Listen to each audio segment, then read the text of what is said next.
Good evening and welcome to Simple Confident Cooking. I'm Anna Nicolata Starden and I'm so glad you can join me here this evening. Welcome to my studio audience. And hello to everybody at home. Please remember that you can chat in questions, you can video Skype with us, and we will be happy to answer any that you have as we go along. Tonight we're making cassoulet. And when I was preparing for this, as I was preparing for this class, everybody American that I know is like, what's cassoulet? And everybody French I know says, ooh la la, you must use the right beans, you must use the right meats, you must use the right balance. And, so we have a Frenchie in the studio who will be coaching me if I need it. To me, cassoulet is kind of a beans and meat sort of dish. We're going to do a vegetarian version as well because I had a vegetarian version recently and I thought, I don't know why I've never thought this would make an excellent vegetarian meal, but it's very filling and works terrifically that way as well. So we're going to try that too. And to me, it's just one of those super cozy, super filling meals that is just... you know when it's kind of cloudy and cold or you just got back from a ski trip and you're starving and hungry? This is exactly what you're in the mood to eat, even if you don't know it. This is what you feel like eating. So the first thing that we do to start a cassoulet is soaking the beans. And this is one of the most time-consuming elements. You're going to start out, I'm using Great Northern beans. They're little white beans like this. And you can see they're quite small. And there's basically two ways that you can soak them. You can do a 24-hour soak, and they'll absorb most of the water, like this one did here. And you'll want to do for like a ratio of 1 bean to 2 to 3 of the water, because it will keep growing and absorb it. So within 24 hours, I did these last night. You can see how much they've grown in size. And this one, I did a faster method where I boiled them first, and then you can boil them for just a quick minute, then you turn it off and soak it for just 1 or 2 hours, which if you're running out of time, that works a little bit better. You can see that the overall size is a lot smaller of the one that was soaked faster, and also a little bit more cooked. And so this is the best method to do, but if you don't have time, then it works good to do it that way as well. So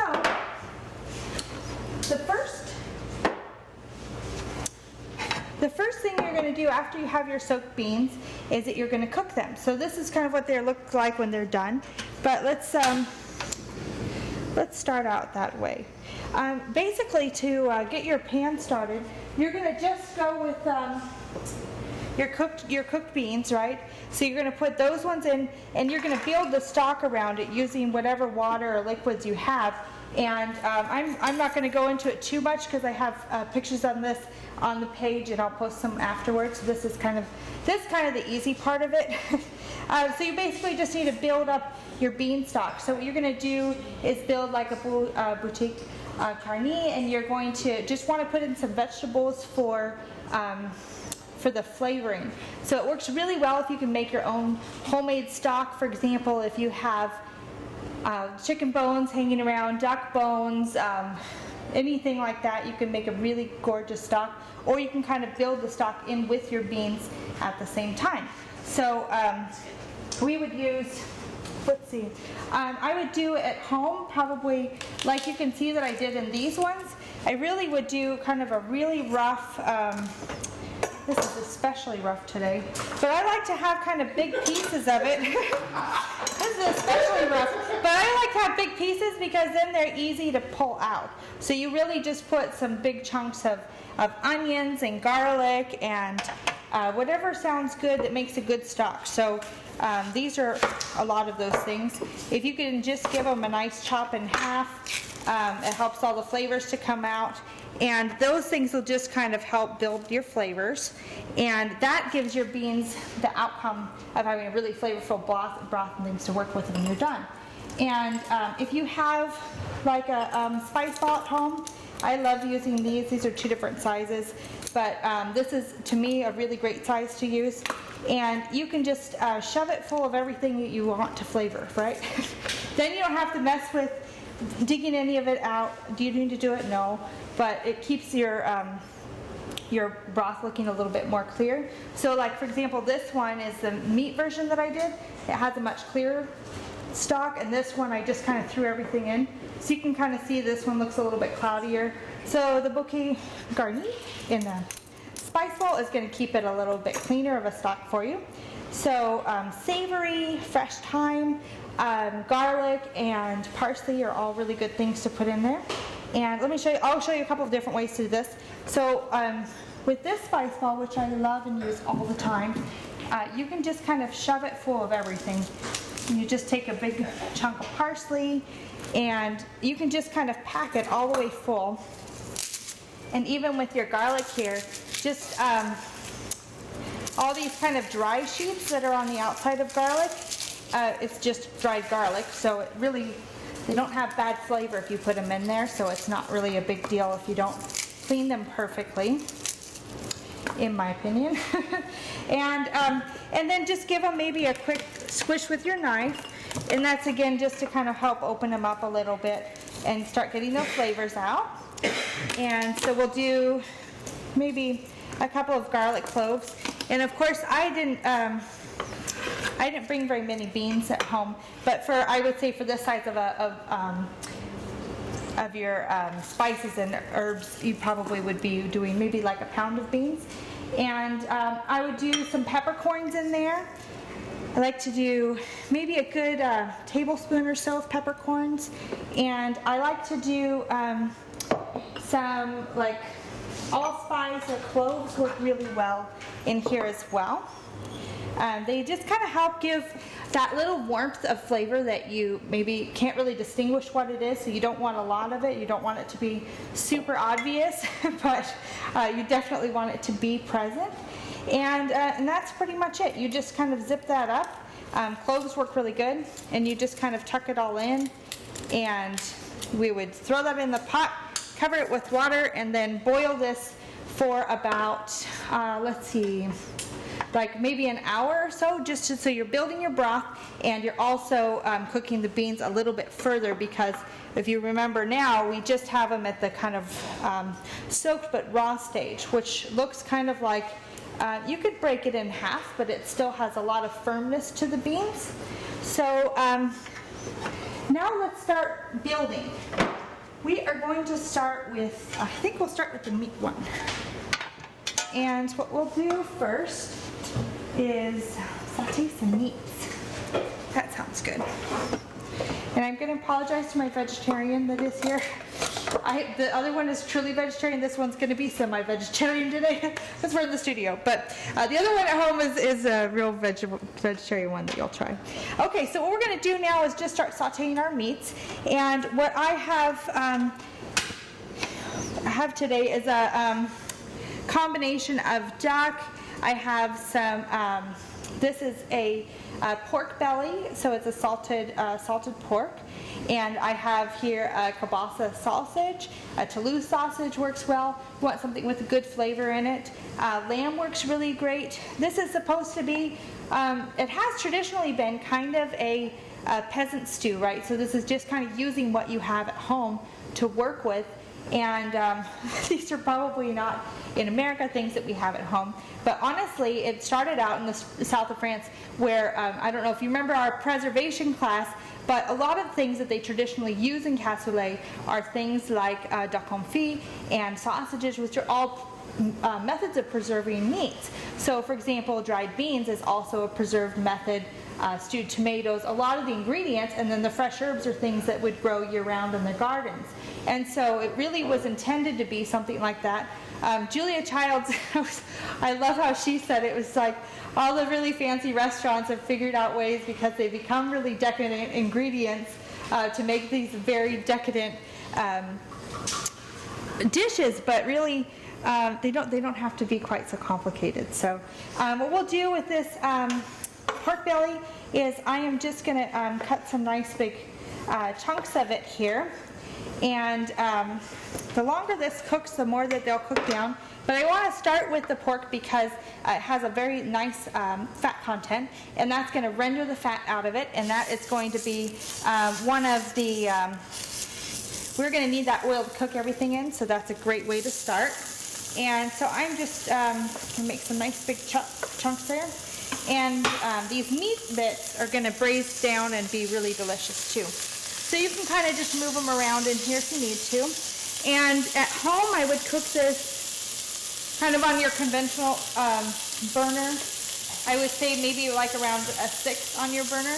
And I'm using a gas stove today here in the studio. And here I would say probably about a medium heat as well. If you go a little bit too fast, you're going to burn the oil and you're also going to burn the meat. So you want to go low and slow on that. So, and then as we start getting these meats moving around here, you can immediately see that there's quite a nice glistening at the bottom of the pan happening here. And that's just going to continue as these cook down.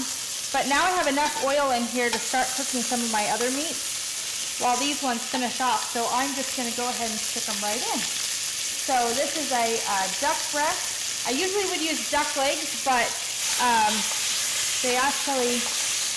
Can I give you a hand? Yes, in a minute. Oh. But the big cook fries, man. This is my sous chef for today. And I just want to help. I just want to help, Chef. And I would just move these around a little bit so that they don't sit. Thank you, honey. I usually would use a duck leg. They were out at the store, but a duck breast works very well. And of course, traditionally, this would be like a duck confit. But what I found is that when I'm cooking this for a long period of time, the meat actually just continues cooking down. And in that regard, I find that the meat is very tender if you're cooking it kind of all day. So good time to use this like on the weekends, like on a Saturday or Sunday, because you've got tons of time to do that. And for the sake of time, I probably would be more generous usually and put more meat in, but for the sake of time and demonstration, we'll just leave these ones. So that we finish sauteing. Yes, Chef. And this one will save for tomorrow. This poor man is so tired of Cassoulet. I've been practicing him on it all week long. 7 days of me. 7 days. Would you like it with tofu? It's a good husband. No, but I'll try it. Okay. So for those of you that are, well, in the audience in here, we're looking for kind of a golden hue to our meats. We just want to give them kind of a quick braise, quick sear, and like on your skin, that's a beautiful golden brown coloring that you're going for on that. And then we'll keep searing on those sides. So I'll let you continue this process on the other one. Okay. Are you getting the sizzle? Okay, so this is going to be, for the meat version, it's rendering out a lot of fat. So we have a lot of oil that we're working with on those ones. But on the vegetarian version, I can do that. we are not we're not starting off with the same proportions. Thank you, DDA. And so we need to start off with some sort of a fat on there. So like an olive oil or a butter to start sauteing your vegetables in, right? Right. Okay, good. And then, of course, in this version, we're going to end up with a lot more than we need. But in this version for vegetarians, not only would it be a healthier version, it also would be, well, good if you don't eat meat. Okay, so what we're going to do is start by sauteing some onions and celery and carrots. This feels so funny. Okay, so then we'll do kind of equal parts of celery, onions, and carrots on this one. And let's roast on this for a little bit. How does the meat look? It's sizzling. Is it nice and brown? It's brown. Okay. Almost there. About 4 minutes, Chef. 4 minutes. 4 minutes. Okay, good. I need a wooden spoon. Wooden spoons are also good for spankings, you know. Okay. Do they do that in France? That's what they do in Greece. When you're in trouble, you get like this. Tenderize the meat. Yeah, they say, so facile, we're going to spank you. Okay, so we'll get this one sauteing good. All right, let's give that meat a look. Yeah. So we have a question online from Anna. Can you use chicken instead of duck? Okay. Hi, Anna. Yes, we actually, my practice version was with chicken, and I was reading several different reviews on this, and they were saying if you're going to use chicken, a really great thing to do is start with like a duck fat to cook it in, because it's going to give it kind of that duck flavor without having to use the duck. Yeah, but chicken works as well. You do the same process of searing it like we're doing here, and cook it in the same exact method, except for chicken cooks a little faster, but same exact method. Thank you, Anna. Sauteing here. Let's check on our meats. They're pretty good. Let me grab this guy so you can see him. So you can see here we've got a really gorgeous golden brown on here, nice sear at the bottom, and that's exactly what we're looking for. Good job, Boo. And so we'll just set these on the side here. So if you want to, you can just set all of the meats over there on the little plate on the side, and then we'll switch back and forth. So with our vegetarians now, we got to keep cooking down our carrots and onions. So your onions have a nice translucency to them. And you can see, like in my test demo that I did, these are my vegetarian beans. What I did here is I actually tied together the herbs, so this is a different way that you can do that, and put kind of just bigger chunks of tomatoes in there. Carrots, carrots and celery in there. And the reason why I did that is because I want to pull out a lot of that flavor for the stock of the juice that I'm going to be using in cooking the stew. And then I'm going to use new carrots and new onions and celery to cook again. So that's just going to deepen and darken our flavors and really intensify that for us. Ooh la la, yeah. That's good. Okay, how do you do it at home? Am I on the right track so far? Hey, that's usual. Okay, good. That's usual. Yes. We're like 10% of the way there, kids. Okay. Okay. So, do you want to switch pans with me? Because these ones will cook down for a little bit longer. You do not get a free ride up here. You guys get put to work. Okay, I'll trade with you. Un moment. Okay, and then. I put it there. Okay, thank you. This is wonderful. It's like having two manservants. I love it. Stop, drop, and roll. Okay, good. So on this one, let me see. I don't know if you can see this at home, so I'll see if I can pick it up so you can see. We've rendered quite a bit of fat from all the meats there. Woo. So we've got a much more than we need for this purpose. And so what I would ordinarily do is just remove a little bit of that. I really need like a couple tablespoons, not a half a cup. So we could do that easily just by using maybe a little bowl. And let me grab a towel here.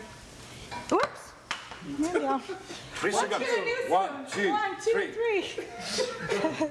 Okay, and so we're going to start. Let's see. We could take out quite a bit of this, so we can see that's a good couple tablespoons that we don't necessarily need. So,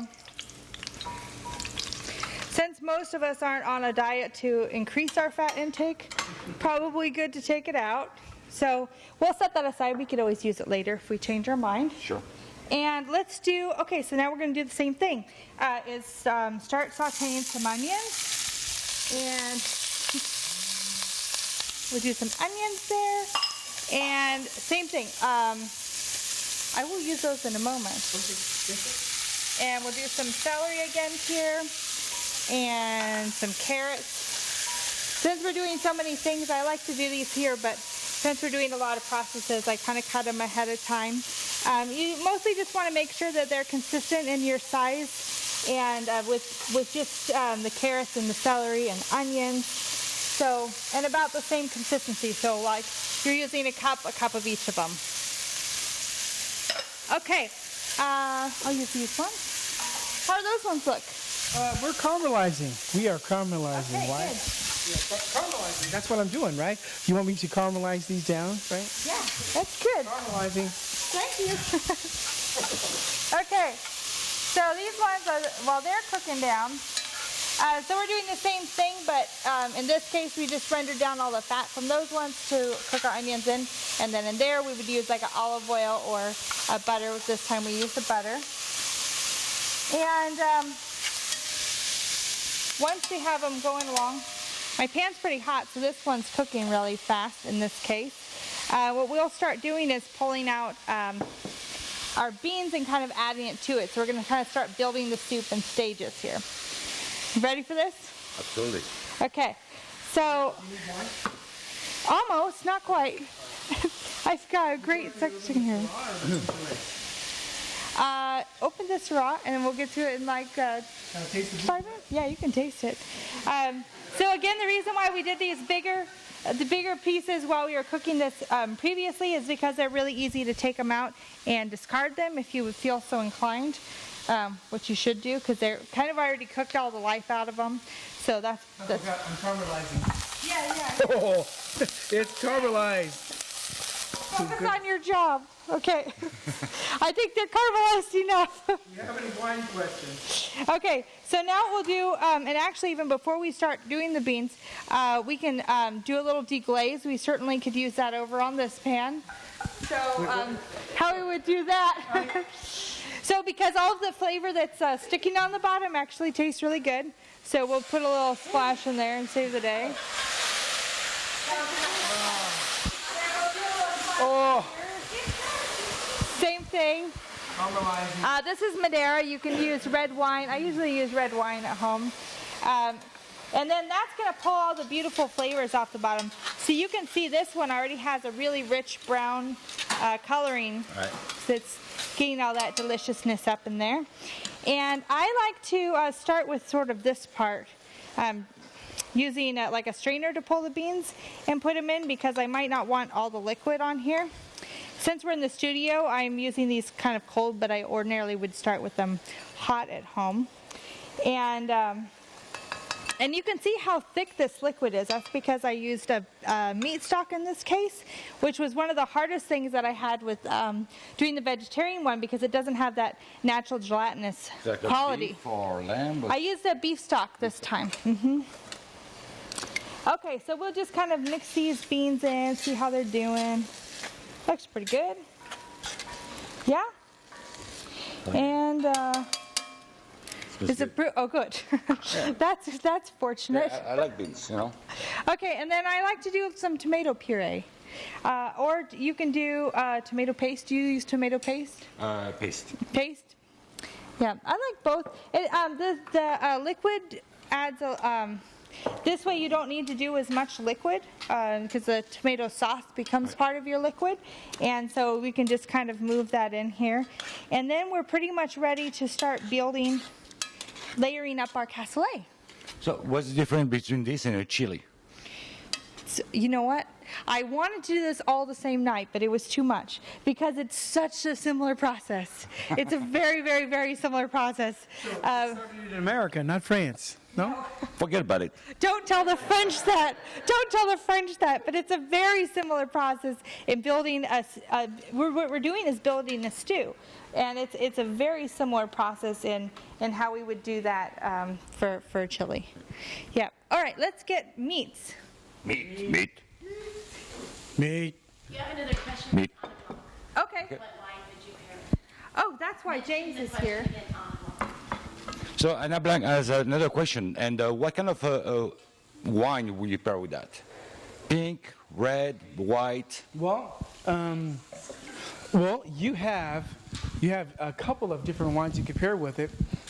I would go if you just want to keep it light, Beaujolais Nouveau. Very much a light-bodied wine. It's not meant to be serious. Just have fun, just like the Cassoulet is, and that's what I have here. But if you'll give a sec, I need to taste this wine real quick. I gotta make sure it's quaffable. Oh, sure. Definitely delicious. No, this is the Nickel Liquor Syrah. This is where, single vineyard. So what's the difference in price between the two? What if you want to go kind of less expensive? You're at home. This is $1. This is $1 million. No, less expensive. Less expensive. It's all worth it. This is right about maybe your $9 bottle of wine that you could, have $1 million conversation with. This is your $50. Definitely you'll impress your beer buddies by having this wine. But it's a wine that really goes great with what you're having, just because it's cozy, just like the food. And then for those who don't sell wine for a living, what's Beaujolais? Can we just ask the Frenchman? I don't want to get that wrong. No. Oh, wait, oui. Oh, as a Somme, I guess I'm supposed to know that. Beaujolais is a fruity wine. It's a wine that, a grape that has a lot of fruity characteristics, not to meant to age for 20 years. Beaujolais Nouveau means to drink it now. It means new. So every November every year, they produce this fresh wine by using this little bit of CO2 or carbonation to make it fresh and be available in the next few weeks after they harvest it. So that's the demystification of Beaujolais. Did I answer that question right? Did I get my Somme certification? Am I a master Somme yet? I'm waiting. I'm just joking. Okay, so what we're doing over here is we're layering the meats in. I've kind of cut the sausages into little pieces. If you're doing this, especially for company, it's good to cut it into kind of smaller pieces so everybody gets a sampling of what you're putting in there. If I'm making it at home, sometimes I just stick them in a hole and let them cook that way. And so we'll do kind of another layer of beans on top and just kind of keep layering it in that way. So how long you keep it like that? Well, then it would go, usually I put it in the oven and I would let it cook for about 2 to 3 hours. All right, And that's going to help these meats braise down completely. And that's where you get kind of like pulled pork, you know, like completely falling apart where it's just really juicy and delicious. But if you were to just put this meat straight in when it's raw, you always have raw meat in your soup. And you're never going to get that really great texture because you're not starting off with a great texture. And so we'll put this guy right in the Can middle. we talk about the wine again? Sure. Anyways, nickel. Delicious wine. Seriously.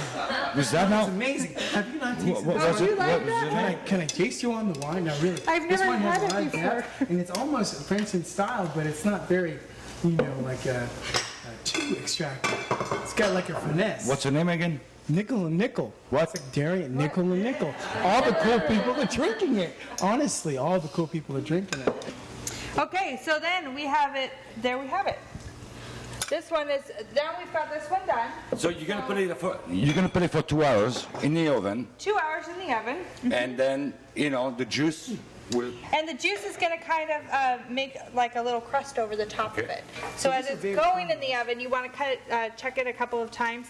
And what you're going to do as a crust kind of forms is just kind of keep pushing it down into there. Okay. And what temperature? I like to do about pretty cool, like 300, 275, even cooler you could do. Very slow. Low and slow, yeah. Yeah. This is not something you want to do at 350. The slower and lower and slower you do it, the better your outcome is going to be. The more tender and soft and succulent your meat will be too. Succulent. Uncovered, yes. If you cover it, which I do sometimes, you're going to baste it a little bit more, so you're not going to get kind of that nice crust on the top, and it's going to just keep it a little bit more soupy if you do that method. But it works that way as well. Are we going to use this beautiful mirror pod? Yeah, you want to trade? Yes, now please. Now let's finish off the Switch? veggies. Are we doing switch again? Switch. Okay, switch. We're going to fun. finish off the How's veggies. it look? Does it look okay? Is this what it's supposed to look like? It looks golden. Okay. It smells good. Yes, thank you. Mercy me, that smells delicious. Here, I'll put it down here. Smells good. You want to grab it? Okay. Okay. This is the studio excitements here. Okay, so for the meat dish, right, we have all these different, we have the pork, we have the lamb, we have the chicken or duck, which is traditional and highly recommended. Oh, we left these guys out. Let's find a home for them. Put them in. They need a home too. I want to talk about. They need a home.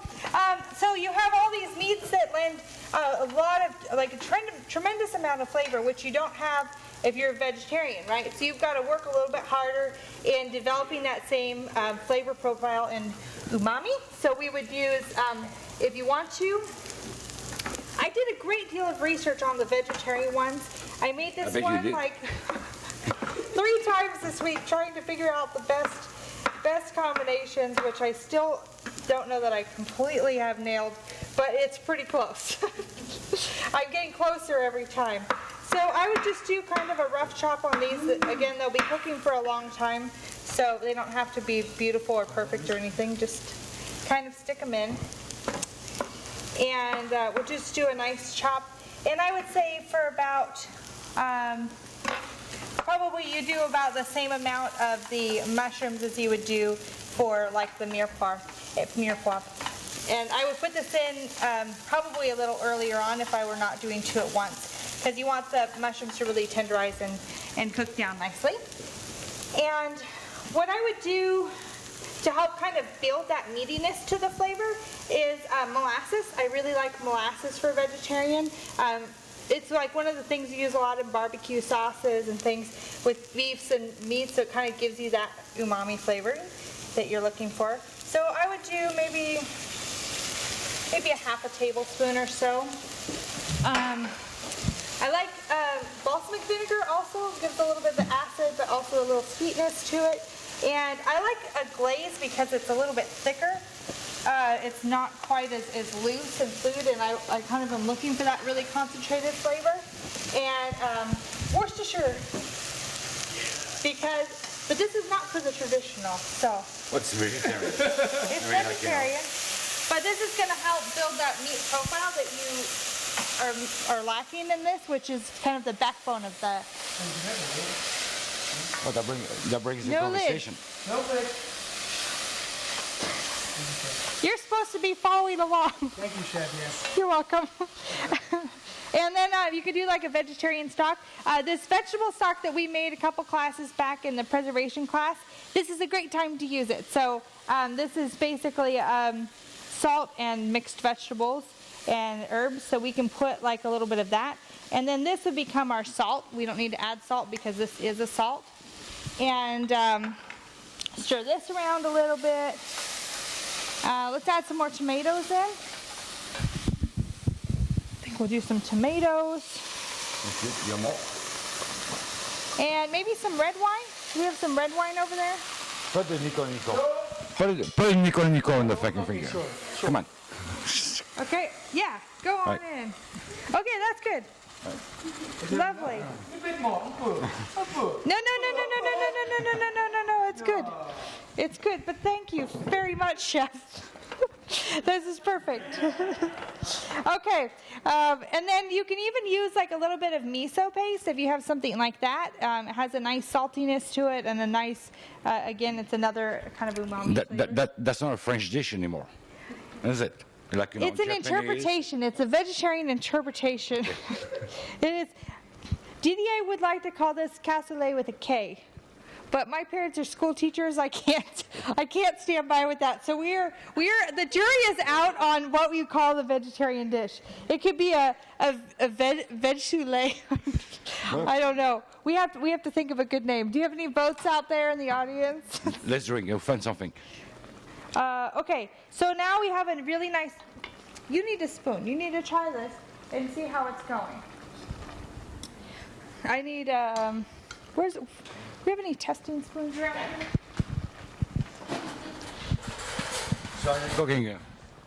A lot of beans. Yeah. I need the approval of the French. It's simmering. You really win. I mean, look at that the dark color. The color is very nice. Do it It's again. got a nice dark coloring here. Okay, try it out. Well, it's going to get deeper the longer we cook it. That's pretty good. That is really dark. A little sweeter. It's a little bit not quite as sweet. Okay, you can try too. Okay, there's your taste. We could use it a little bit sweeter. I think I might put a little bit more of the Madeira because it has a little bit more of a sweeter profile to it. It's delicious. What do you think? What is it missing? I need your Some duck for sure. habaneros and Yeah. some serranos. Serrano. And we'll do. So this would be a. We'll do probably the same layering of beans in here. I tried it with. Plug your ears for a minute. That's thick. Didier is not a vegetarian. We got to plug your ears for just a minute. So I tried it with a seared tofu, and that held its texture really well. And so that was probably my favorite one. I tried it with whole mushrooms, like trumpet mushrooms, to see how they would do with holding up on the texture, and they were way too chewy. So they turn out much better if you do them in the small chops and kind of saute them before. And then I also tried it with a vegetarian, like a Morningstar sausage, which was the only one I could find. And so that's the one I tried it with. I'm sure there are better options out there. But Trumpet will give you like some texture, isn't it? it would give you some texture, and I was trying to figure out a way to kind of mimic what you would have in a traditional stew. But I really honestly liked it better with just the beans. Okay. And but maybe because I'm not a vegetarian. Yeah, So, but I say it's worth trying. The thing with the vegetarian sausage that I found is that it does not hold up nearly as well to the long cooking time, so it gets kind of mushy and soft. Whereas like the meats are just going to get tender and fall apart and become more delicious. The sausage became distinctly less delicious. So we got it. Then this is why it's simple, confident cooking. You just try it. If it doesn't work, you try something else and you figure out how it does work. I'm a little mesmerized. How did you get all that color again? That was from the... Ooh la la. She married you. The color... Oh la la. That's what it is. Okay. Black of the berry, sweet of the juice. Yes, you're right. But the sauce is it? No comment. How did you get it so dark? Is that the caramelization? It was my caramelization. I helped. Yeah, it was some deep caramelization for sure. But you know, that's how we learn and that's how we improve every time. So good for you. And thank you for the help. I get sleep on the couch tonight. Okay, but the adding a little bit of the molasses and the what else did I add in there? Molasses, a little bit of the balsamic vinegar. Let's add a little bit, splash more of Madeira in here. Because it has a little bit too heaviness of a flavor. This will kind of lighten it and sweeten it a little bit. Right.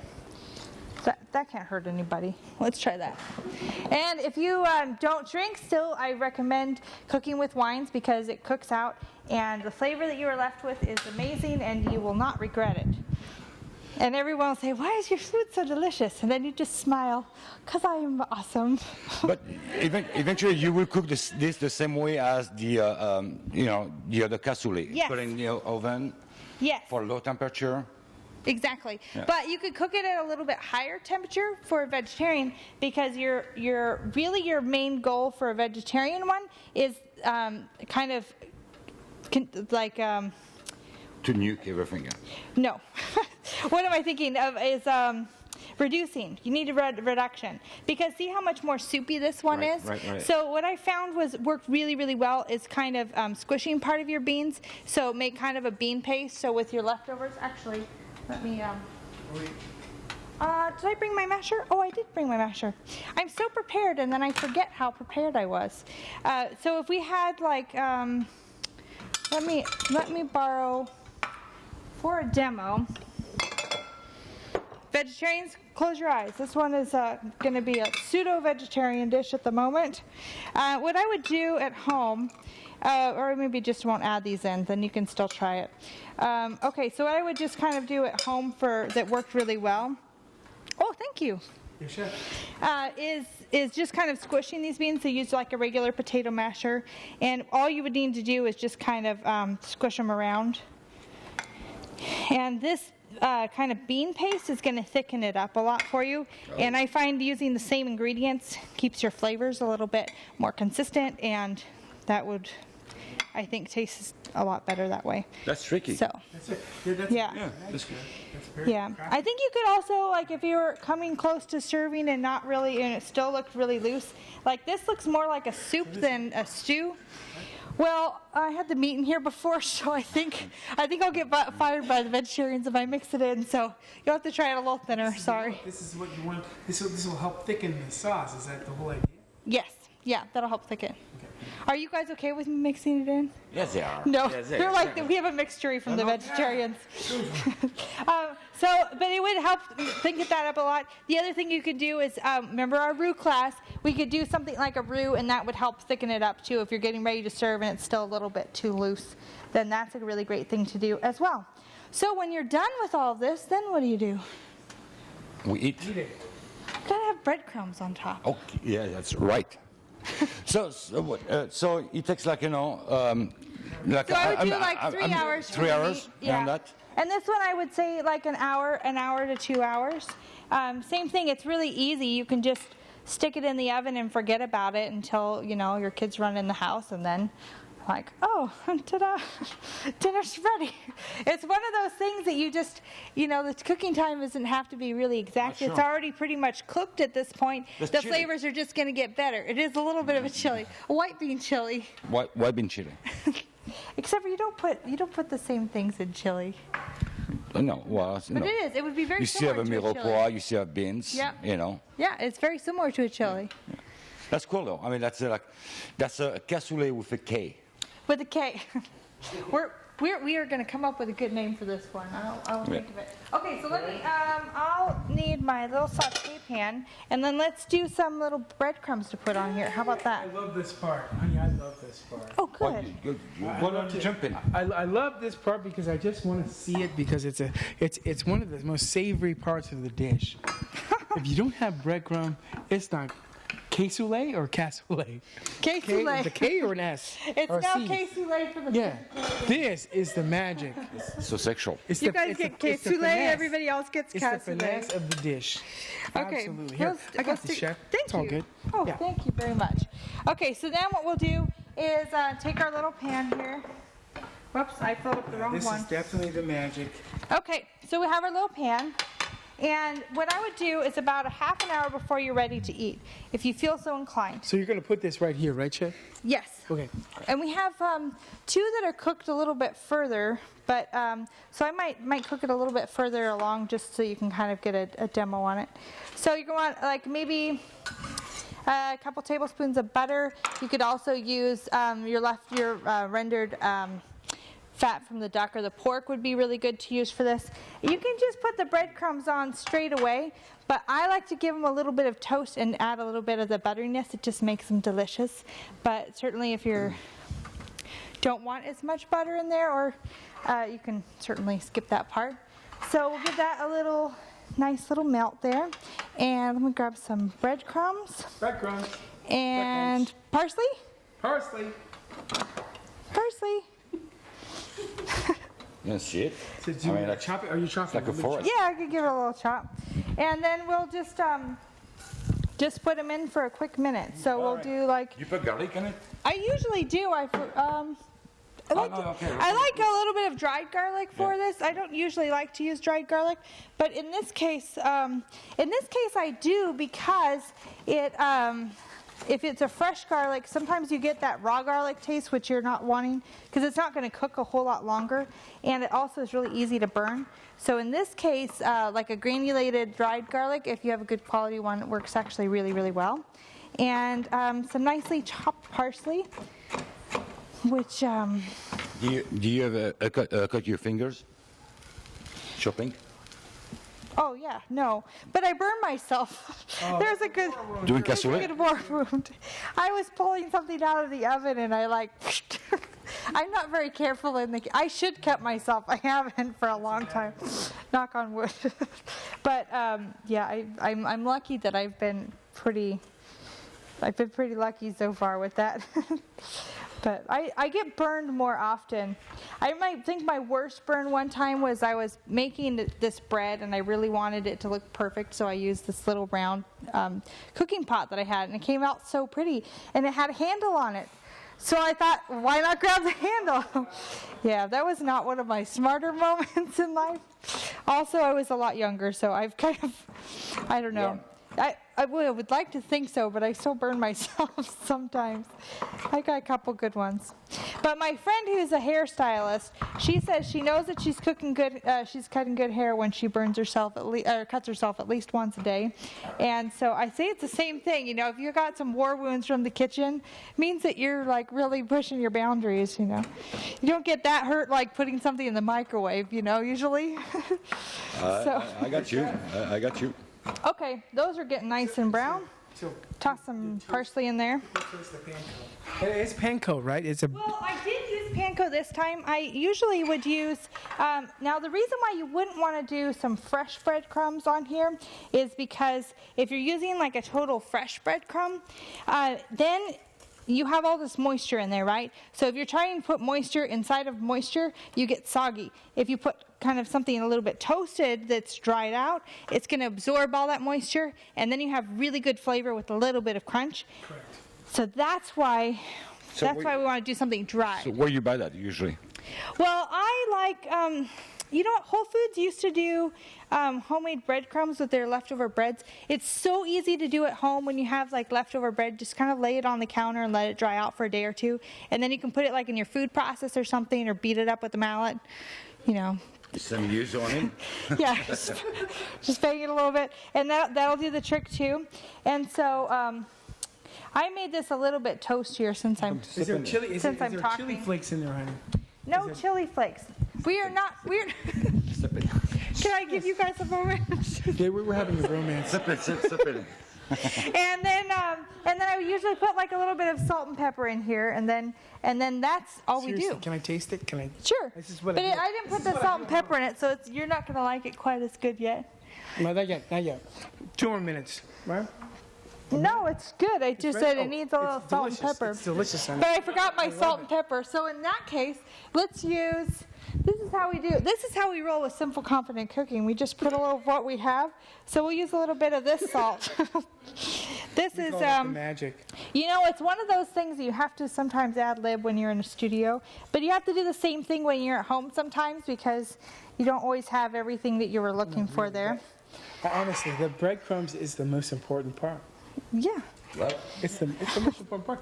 No, It's the magic. Look at the magic. the most important part is the duck. Oh, the duck. Oh. Yeah. What about the lamb? Well, the lamb, the meat. beans. The meat.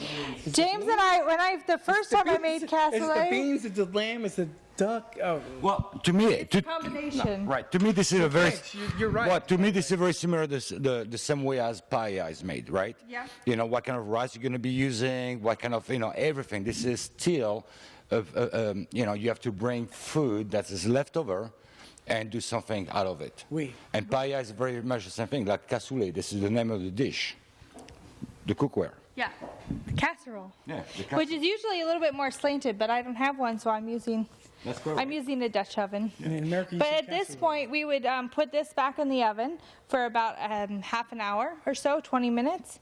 And then all this is going to kind of bubble up and kind of absorb some of that. You can kind of poke it in a little bit. Do you like to do that? Oh yeah, Kind of poke it in a little bit. You are touching my wife's cassoulet. It's got to be like to the crust, like And you like to make it all perfect and smooth on the top? brown of it, so this is cooked or not. Yep. Yeah, And then it gets all bubbly in the middle of it and delicious, and then you're done. That's all you have to do. That's it. Perfect. That's because you finished it so nicely. And some milk, it's just Finesse, yeah. And that's it. Thank you for joining us today. Well, that one's going to be the same thing as this one. Oh, okay. You want to see how it looks, though? What? This is the one with the meat. Oh, yeah. This is the vegetarian one. We don't care anymore. Now we have to switch to the meat one. Yeah, with the meat. A Okay. little bit more time, right? Well, like 2 more hours of time. Yeah. We don't have time. Yeah, we don't have that much time. So this one, some lucky person is taking home and finishing off. Oh, so That's what usually happens here because I'm so tired of eating it all week long. let's do the best question, though. So the person with the best question will go home with the cassoulet. There you go. Okay. Who has the best question? You have the mic. I have the mic. Oh, I have the mic. Do you have good Right. questions? Well, no, I have plenty of questions, of course. Come on. Let's stop it. I can answer. Any questions? Come on, ladies and gentlemen. You can go home with a fantastic cassoulet. Bert? Oh my God. No? No? Okay, here. She's going home with cassoulet at this point. When you're cooking with alcohol, when do you like to use brandy, or would you use brandy in this, or would you only use sherry or wine? That's a good question. I'm using Madeira. You know, honestly, cassoulet. whenever I have on my counter, honestly, like, we both work for wineries, so there's always open wine on our counter. So I use regular wine a lot. I tend to like something like a brandy or a sherry or Madeira when I want a little bit of a sweetness to it, what I'm cooking. And I tend to use wines when I don't necessarily want to add more of a sugar to what I'm cooking. like when I'm doing something like a mushroom, I love having that little bit of sweetness in there. Just kind of gives it really nice lift and richness. And yeah, I would say brandy would work just fine. I think it works great with. I always use it when I make like beef bourguignon. I think it would be delicious. Yeah. Can you tell You us? don't have your Cassoulet right now. I just want. Any questions? Chef, any questions? Come on, you gotta have a question. So, you said you used northern white beans. I did, yes. Well, you know, there's classic French cassoulet beans available. Where on do you now. find them? Come on now. I had a hard time finding them, so I went with the Great Northern. You know what? I think Rancho Gordo beans. Yeah. They have the traditional cassoulet French beans, and I'm sure my French buddy here would like to have the real traditional French beans. Right, but people watching us in Illinois, we don't know where to send them. Well, I mean, so it's gotta I start heard one somewhere. of my Frenchmen was checking on the beans. He said that I believe Sunshine Market has the right one. Probably. Yeah. If you live in Napa Valley, but I didn't get a chance to go there before. No, I understand, but I totally adore those classic Yes. French when you can find them. You When you can't can always find find them, them. yep. But in a pinch, I would totally go with what you're doing. This is the one that most of the recipes I found because I like to look at a lot of different styles of cooking that people do. Right. And the Great Northern Bean is the one that I saw the most frequently used, and I've used it several times, and I kind of like the results for it. But certainly, the more traditional you get, the better your outcome. I will offer one more little tip. Okay. Here, if you are a Napa Valley person, Fatted Calf, little meat market here down in Oxbow, you can buy the traditional garlic Toulouse sausage Yes. there. And that is definitely what needs to go into this dish Yes. if you can get it. It's not always available, but if you can find it, Toulouse sausage is king. You need garlic sausage, classic French food. Toulouse. Yeah, Absolutely. yeah. I'm with you, buddy, but she still is on the lead on taking the cassoulet home. Oh, perfect. And then I'm sorry, man. if you have a beautiful Côte du Rhône to pair with it, Yep. then that's it. Just a classic rustic style Côte du Rhône wine is a wonderful pairing for this dish. Awesome. Any more think? Come on, guys. Any questions? She's going home with a cassoulet, with duck, with sausages, with beans. No? All right. Tiffany. Yeah, she'll finish. Thank you for coming tonight. We're glad to have you here, and you can follow us Backyard Brunch and ToutSuite.com. And we'll be here next month. It's going to be kitchen disasters for Thanksgiving. I'm really excited about this. It's going to be like all your kitchen flops, and you're like at the last minute, and we're going to have like a lot of good examples of what can go wrong before Thanksgiving. So if you have examples or something that was really bad, let us know, because it will be a fun one. I'm excited for this.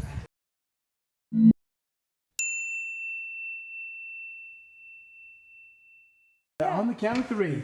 Simple, confident cooking. 1, 2, 3. Simple, confident cooking! There we go. Thank you. All right.